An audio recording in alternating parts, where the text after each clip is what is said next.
The All Progressives Congress in Plateau State has described the vow by sacked lawmakers to return to the Plateau State House of Assembly as a call to anarchy.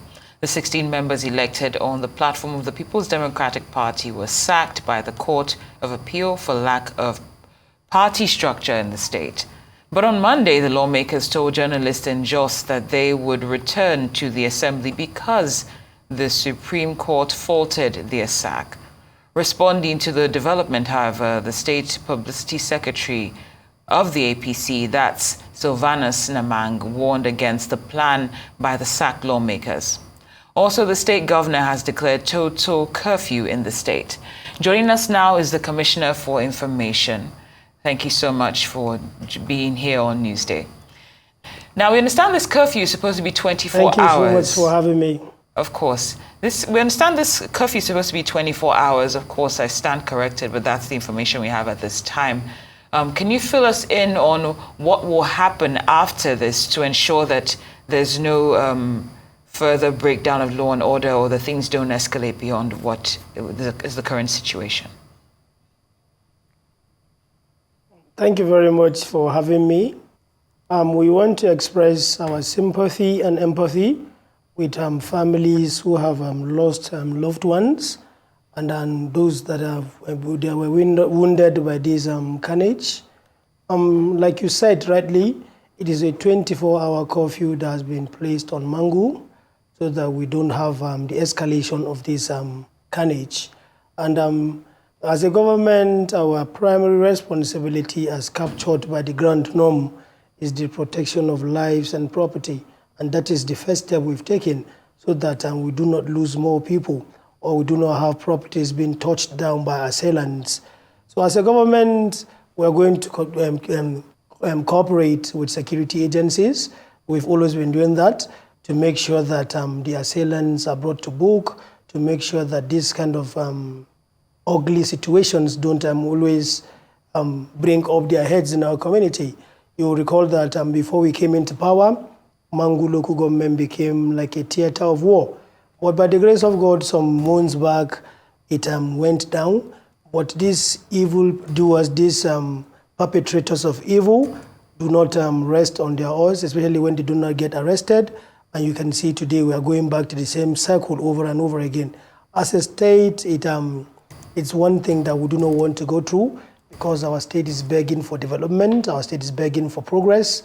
And there are a lot of things we can achieve if we continue to cohabit peacefully. With this kind of situation, I don't think a lot will be done. So we're calling on the merchants of war, the people that are comfortable with when these things happen, to sheath their swords and give peace a chance so that we'll develop this state.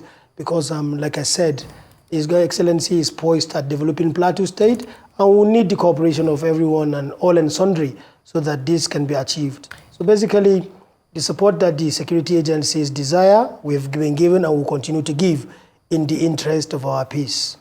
Thank you, Commissioner. Now, I'd just like to get a little bit more information because what we have thus far is that there have been recurring attacks in Mangu local government area. Is this in any way related to what we saw transpiring in the Bokos local government area over what is now known as the Christmas massacre? You know, it's not always right for us to speak for those that kill people because we do not know their modus operandi. We do not know why they kill. And like you've rightly said, it has happened. I gave you a background that even before we were sworn in, Mangu became a war zone because our assailants do not want us to have peace. They do not want us to live in peace. And it's quite unfortunate that we continue to have this ugly narrative year in, day out, year in, year out. Mangu was never a part of this pogrom hitherto. And if you hear some clergies, the references they give, there's a need for the DSS, there's a need for the intelligence community to invite them so that they will shed more light on these matters. You hear people giving sensational background to what has happened, people giving jaundiced perspective to what is happening, and you think that they know a lot. Once people don't get arrested, once people are not brought to book, you continue to have this kind of reoccurring dastard acts year in, year out, day in, day out. And it's quite unfortunate. Like I said, the best way to stop this pogrom, the best way to stop this carnage is by arresting the perpetrators and letting them cool off in prison cells, or maybe if they deserve to be killed, let the law take its course. Because we cannot be having this ugly circle year in, year out, and people come with reckless abandon to talk about the things they do not know. So basically, as a government, it is not one thing that you want to happen in your state, not even in your neighboring state. And there's a need for synergy between our state and neighboring states. You can see what is happening in Abuja today. If the North Central is not secured, Abuja will not be secured, because these perpetrators, when they get away with these acts, they reinforce and move to another community. Once you do not nip them in the bud, it continues. That is why today you can see that estates, people come and kidnap people. And again, the security window has to be breached. It has to be closed so that these evil acts will not just continue. Well said, Commissioner. Now, if we could just expand this briefly beyond Mangu local government area, can you tell us about efforts to bring calm to the House of Assembly? We do know that the PDP members and APC are at, they're at loggerheads more or less with the update that transpired yesterday. Are there any efforts that are being made to bring calm regarding this situation? Fortunately or unfortunately, I do not speak for the House of Assembly. It is an independent arm of government.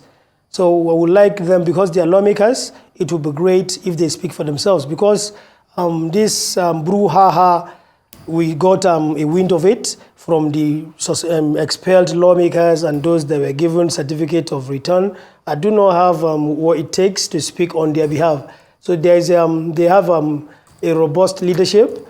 If your reporters here saw them this morning earlier and they said they're going to maintain status quo, I don't even know what the status quo is, because I'm not a member of the Assembly. I speak for Plateau State government, not the House of Assembly.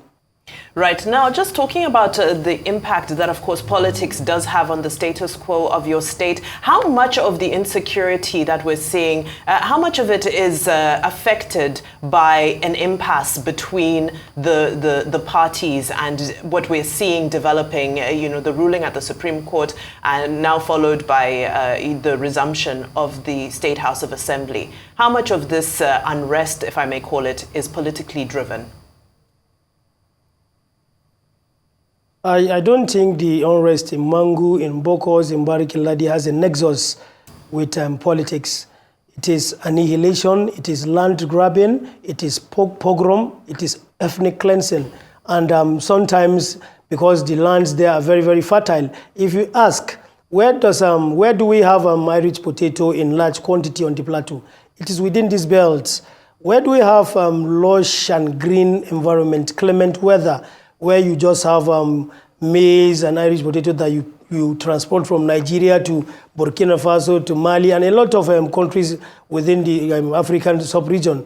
So I don't think it is about politics. If it is politics, we know ourselves. There's no local government where you have a member that does not belong to that local government, whether they are APC or PDP. Sometimes they are even members of the same family. At some point, they even belong to the same political party. So it's not a political wrangling, it's not a political war. It has no connection with that. And if it is a political war, if it has a link with the House of Assembly, the House of Assembly complex is in Jos.